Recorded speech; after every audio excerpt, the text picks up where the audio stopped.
morning. This is Bobby Kimbrough with Off the Cuff with Sheriff Kimbrough. Today I have I consider him legendary, internationally known. I consider him one of my mentors, Dr. Nido Qubein. Doc, it's a pleasure to have you here with us on Off the Cuffs today. It's truly a pleasure. Sheriff, it's always my pleasure to be with you, sir. Doc, when they told me that they were able to schedule you, I got excited. And I tell you why, because, I've watched you over the years, myself being a graduate of High Point College when I was there, but it's High Point University now. Straight A student, by the way. Straight A student. Yeah. If anybody looked for you, they always found you either in the library or in the chapel. I like that. Yeah. And I've just watched how you have grown our university to such one of the best in the country, without question. And I just wanted to take a few minutes of your time today and just allow you to share with us, because I know you, I've read up on you, I've studied you. The first time I saw you or heard you speak was at the National Speakers Association. And I was like, wow, it was like listening to music. And I said, I want to know what that man knows. How did he get to the place that he got to? So I began following you. I began studying you. And so just for a minute or two, if you share with us a little bit about Dr. Nido Qubein. I know who you are. I know where you originated from and how you got here. But just for a few minutes, share with us. Well, Sheriff, several things happened in my life that formed the person I am. My daddy died when I was 6 years of age. So I never really had a dad. He was sick before that. And my mother had fourth grade education. She brought us up. She fed us, she clothed us, but more importantly, she planted in our hearts, minds, and souls principles for life and values for living. And so she would say to me, Nido, if you want to be a great person, you must first walk hand in hand, side by side with great people. She didn't mean it about money or fame. She meant it about values and about habits and about the person, character, and so on. And she would say, who you spend time with is who you become. It's as simple as that. And what you choose is what you get. And how you change, we all must change to adapt ourselves to an ever-changing marketplace and a world in which we reside. How you change is how you succeed. So I am the product of that fourth grade educated woman who sent me to America when I was 17 on a one-way ticket, money she borrowed to send me to America to study. She wanted her son to have the best life he could possibly have, and sacrificially, so she sent me here. And Sheriff, I was lonely, I was scared, I was homesick, but I worked my way through college, undergrad and grad, and began my business straight out of college.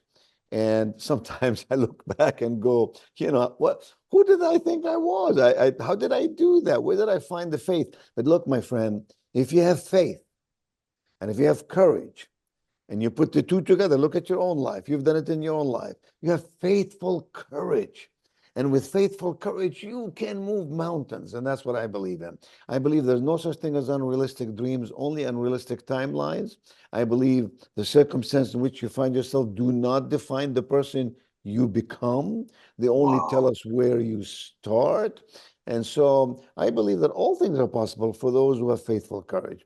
So that's who I am. I went through college. I worked hard, came out of college, UNCG in Greensboro, graduate school, and I started my first business. Consequently, I built 6 different businesses over the years. And then to bring the story to an end, I was an alumnus of High Point University, like you, undergrad at High Point. And I was going to be the incoming chair of the board. And they were looking for a president, and I didn't want to be president. I have thriving businesses. Something about my background. I was doing 200 presentations all over the world. Thousands of people every night would buy tickets to come see me in civic centers and so on, then buy my books and CDs and so on. But they persisted. And so someone who lives in your own county, Richard Budd, was a major persuader of saying to me, Nido, you got to do this. We need you to do this. And so I came saying, I'll do it for 2 years. And then I got to go back to my stuff. Sheriff, this is the beginning of my 21st year here, January 1. And I thank God for the opportunity because it made me a better person. It took me away from businesses that were just really focused on, making money and doing well in life, to a much greater position of impact that says we're here to plant seeds of greatness in the minds, hearts, and souls of our students. We're here to prepare our students for the world as it is going to be. And nothing, my friend, nothing is more important than you and I helping others, not helping them out, but helping them up. Doc, well, let me ask you a question. So I know, if my memory serves me correctly, you came to High Point, the president of High Point, 2005, something like that. And so when I look back to 2005, what High Point University was to what it is now, how did you take and grow or take that vision and bring it to fruition like that? I've always been amazed. When I went back over there to visit you a couple years ago, and I pulled up in this parking space and my name was on the parking space, I was blown away. I took a picture of I took a picture. I took a picture of the parking space, right? I said, I've never pulled up in a space and it had my name on it in a digital board, right? So how did you grow the university to the place that you have grown it in this period of time? And first of all, I want to give God all the glory because God's hand is on this work, and God inspires us. And without oxygen, you and I would expire immediately. Wow. Oxygen. And oxygen cost us nothing. It's a free gift. And sometimes we forget to thank God for oxygen. And oxygen, not the one that just we breathe, but the oxygen, our friends, in your case, people who elected you, that's oxygen, believed in you. Oxygen is the work that we have to do. All these things nurture our heart and nourish our mind. So High Point was a very small school, relatively speaking. We had 370 freshmen. We were losing 20% a year in the freshman class. So we had tough forecast, if you will. Today we have 1,650 new students every year. We have 6,400 students. High Point was 91 acres, landlocked. You can't grow. Today we're almost 600 acres in the city of High Point. We had 378 employees. Today we have 2,300. Wow. We had only 3 academic schools, if you remember: education, business, and arts and sciences. Today we have 14 academic Got a schools. law school now, right? Law school, dental medicine, pharmacy, nursing, engineering, you name it, we have it. And everything else grew, of course, along with it. Most importantly, we have a ton of North Carolina students, but we have students from all 50 states and 50 countries. And more than that, I'm proud of the fact that we have a lot of first-generation students. We have many Pell students. So we're helping those who need to be given an opportunity to come to High Point so that it can have a life filled with success and framed with significance. So how did we do it is your question. Well, you got to believe it first. You got to believe it. And I believed that we can do something. Obviously, I didn't see all this on day one. Obviously, I wanted to raise some money. I'll tell you a story, Sheriff.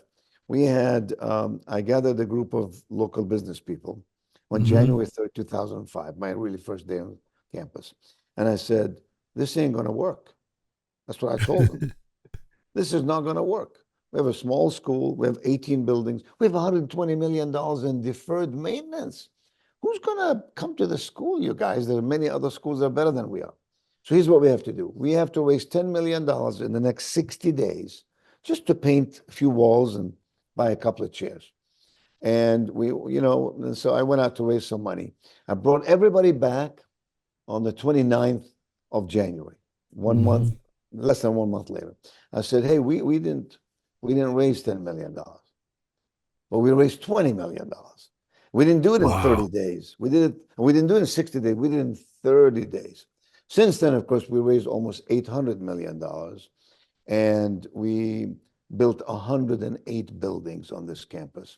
We have been selected by the Princeton Review, probably the most prestigious group out in America that ranks colleges as the #1 best run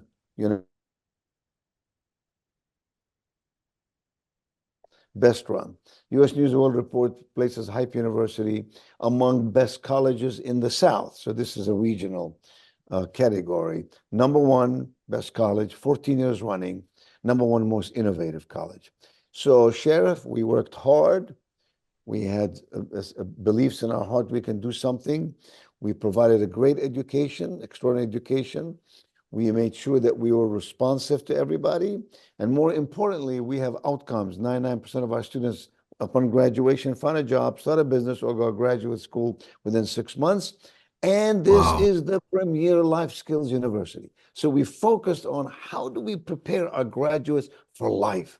So when they graduate from this place, they can go out there and make something happen. They don't need another year of training to know how to communicate and how to be a creative and innovative thinker. This is the AI stage in which you and I reside. This is true. Our students have to be armed with the resources to get that done. So slowly, I don't believe in slowly and surely, by the way. I believe in slowly and cumulatively, bit by bit, cumulatively, you can build something. And so now, we built a school that 22,000 high school seniors have applied to Hype University for the freshman class next year. Let me put it this way. You and I today would have no chance of getting accepted at Hype University. So Doc, thank you, lucky stars, you already done it. Doc, I saw that, right? The GPA and the requirement to get in there now, right? I said, I'm glad I got in when I did. I heard a story one time that was amazing to me. A kid was telling me that when they leave for summer break or for the Christmas holidays, they're asked to wear something that says High Point University on it. Oh, yeah. So what that is, most schools do this because people come from all over the country. So you have school buses, take them to one of three airports, Charlotte, Raleigh, or Greensboro, High Point, Winston-Salem. So it's a true story, huh? And they charge them. They charge them like $95 because it costs money to drive gas and mileage and all that. So I said, we don't want to irritate parents. Parents, hey, I'm the father of 4 children. We don't want to irritate parents. We gotta do stuff and not charge them for it. Photocopying, no charge. Concert, no charge. Games, no charge. And we'll go see a movie, have popcorn and a Coca-Cola, no charge. Wow. They pay for it, in a different way, but you don't keep saying to parents, pay for this, pay for this, pay for this. So I said, I need to take that $95 away. Here's what I got to do. I got to teach my students the law of reciprocity. You can't just take, my friend. You got to give. The Scottish theologian William Barclay said, always give without remembering. Always receive without forgetting. I love that. So I said, I'll tell you what, you wear a sweatshirt, a shirt, a jacket says High Point University, something I can see from 50 feet away, and you get to ride free. And someone said, well, you can't tell people what to wear. I said, but we own the bus, and the driver works for us. You don't have to wear that. You just pay $95 like everywhere else, everything will be okay. So one day, Sheriff, a friend of mine calls me up from LaGuardia Airport. He goes, Nido, how many students do you have at High Point University? I said, why do you ask? He said, I'm standing at LaGuardia Airport. My Lord, every other person here has High Point clothing on. I said, yes. So I told my students, you help us brand the university. I won't charge you for the ride. And that's a lesson, Sheriff, that every student needs to learn. You can't just learn biology and math and history. You got to learn that in life, you have to build bridges with other people, bridges of understanding. You have to be generous and kind and loving and civil and inclusive. God didn't make any distinction between you, me, and others. We're all the same, and we were created in His own image. So I wanted my students to learn principles. It wasn't so much about wearing the t-shirt. It was more about saying, yeah, I got to give. I got to participate. I got to be a team player. I got to be proud of the organization I'm connected with. And so, I've done hundreds of things like that. You asked me, how did we grow the school? I used all the marketing and financial strategy knowledge I had. Those are strengths for me. I've advised literally hundreds of companies over the years. how to build their position in the marketplace. Sheriff, there's a big difference between a brand and a position. Mm. You go to an ad agency and they can create a brand for you. A brand is a promise. I get it. A position is when you say, this is the sector in which we reside, and the sector resides in this world, in this region, in this nation, in this Right. world. And we need to define a lane in that sector, and we need to own it. We need to be highly distinctive. You can no longer swim in an ocean of sameness, or swim in a lake of differentiation and think you're going to get anywhere. You have to swim in a small pool of distinction. So when people think of I you, they like have that. to think Small something school distinctive distinction. I about like that. Yeah. So, Doc, let me ask you a question. I know your time is valuable. I just want to take a few more minutes. Let me ask you this. You just sparked which is greater, position or the brand? In other words,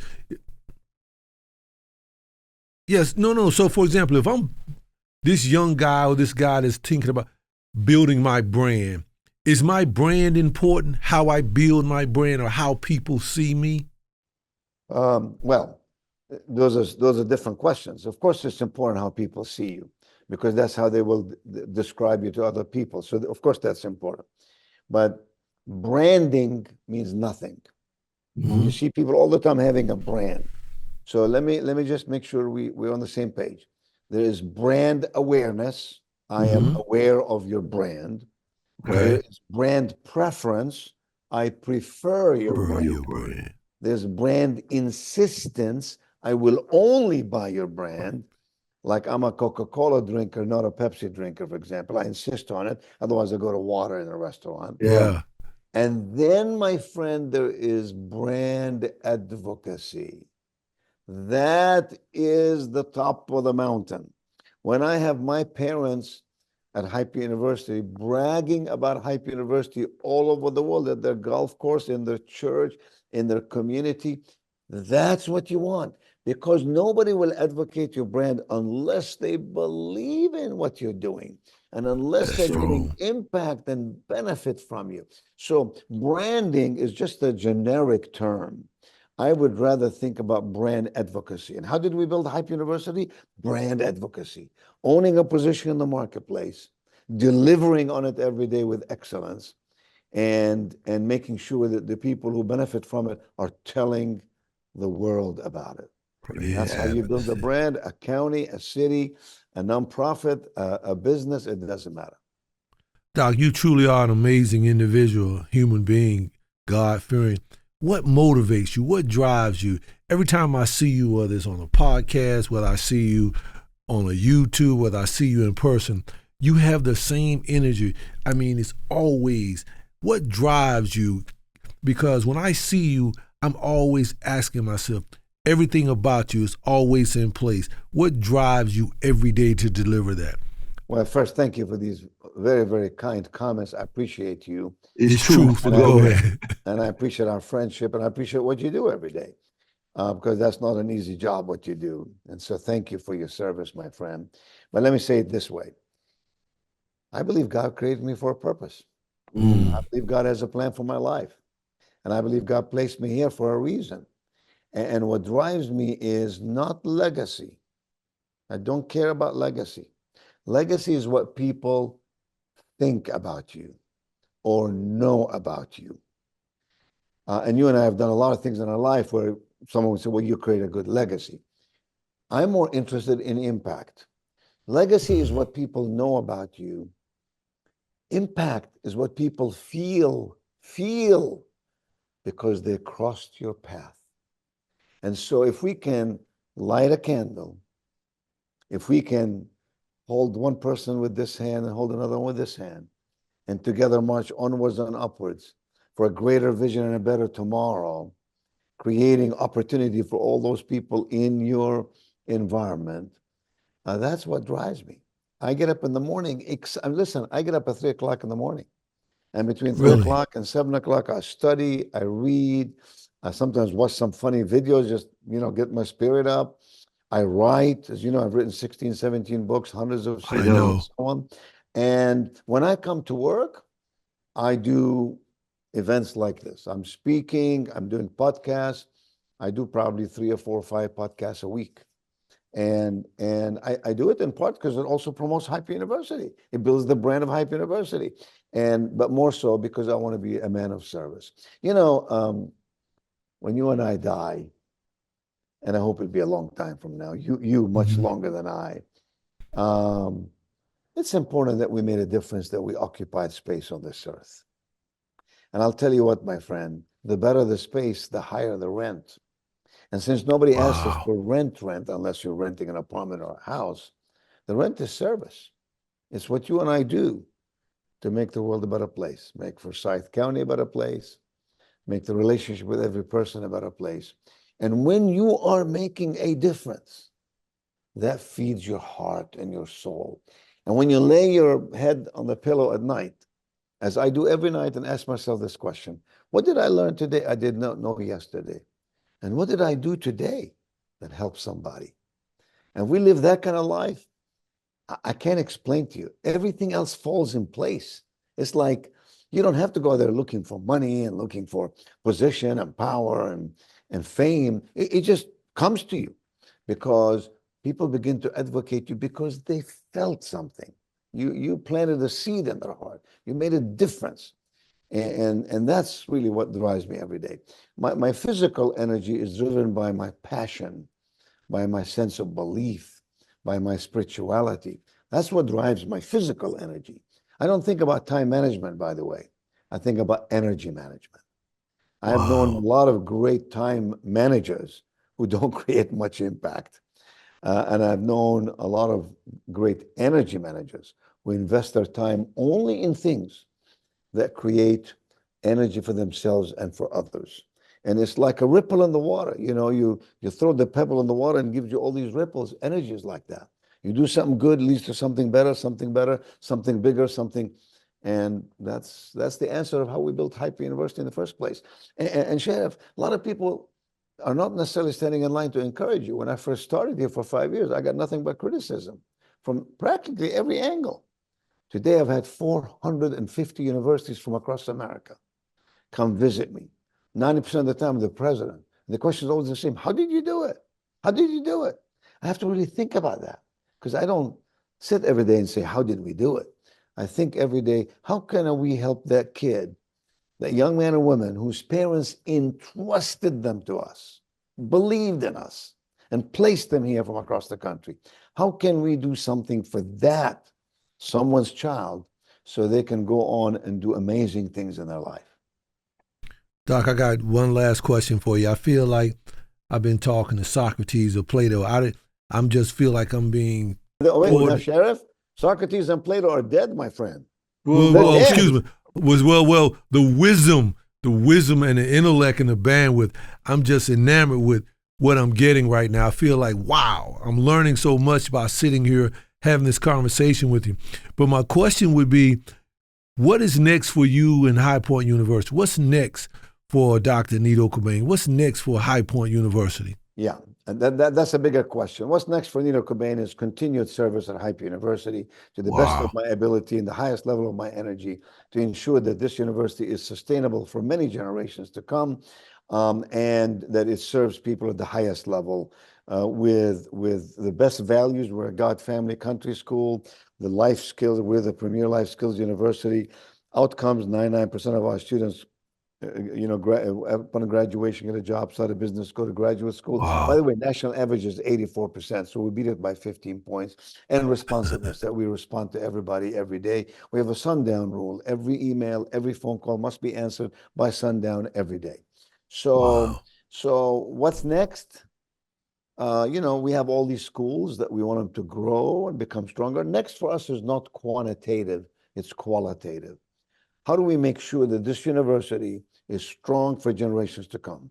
And more importantly, how do we make sure that this university cares about the city in which it is located and the region in which it is geographically located, and that we're creating opportunities here? For example, economic impact, not just for High Point. Our economic impact goes to Winston-Salem, Forsyth County, Kernersville, etc. It goes to Greensboro and so And are we doing everything we should be doing as an institution of higher learning to make this region and make this area and this city more prosperous and help those people who want to be helped? So we are the front end. Downtown High Point happened because I led the campaign to raise the money and helped with the vision, and Hype University was up front and center. If we're talking about homeless, if we're talking about nonprofits, we're talking about United Way, we're talking about Western North Carolina with the mishaps that happened there, the tragedies that happened there, we're up front and center. We cannot be a university that just cares about what happens inside the classroom. That has to be applied and executed and lived out in the way we do our life every day. It's like going to church. You go to church Sunday morning and you have all the spirituality you want, but the rest of the week you forget all about it. That's no good. And so my job here and my passion here and my focus here is to ensure that this university for generations to come will be solid, impactful, and useful in the lives of others, and that every parent who pays for their child to come to Hype University gets much more than they invested in having their child to come and be educated. Well, Dr. Nido Qubein, president of High Point University, I want you to know it's been a pleasure talking to you. It's an honor to have graduated from High Point. The legacy and the things that you're doing are amazing there. I look forward to many more conversations with you, Doc. If there's anything I could ever do with you or for the university, please don't hesitate. I want to thank you on behalf of all of us here in Forsyth County at the Sheriff's Office. I'll give you the last word before we take it home, but again, I want to thank you for your service and thank you for the great institution that you have built in High Point, North Carolina. Sheriff, I can say the same thing about you. Thank you for your service. Thank you for your leadership. And thank you for being a great ambassador for your alma mater. And may God bless you in all your goings and all your comings, my friend. Thank you so much, Doc. May God continue to bless you as well. Have a great and productive rest of your week. Thank you, sir. Love you. Thank you very, very much. Yes, sir.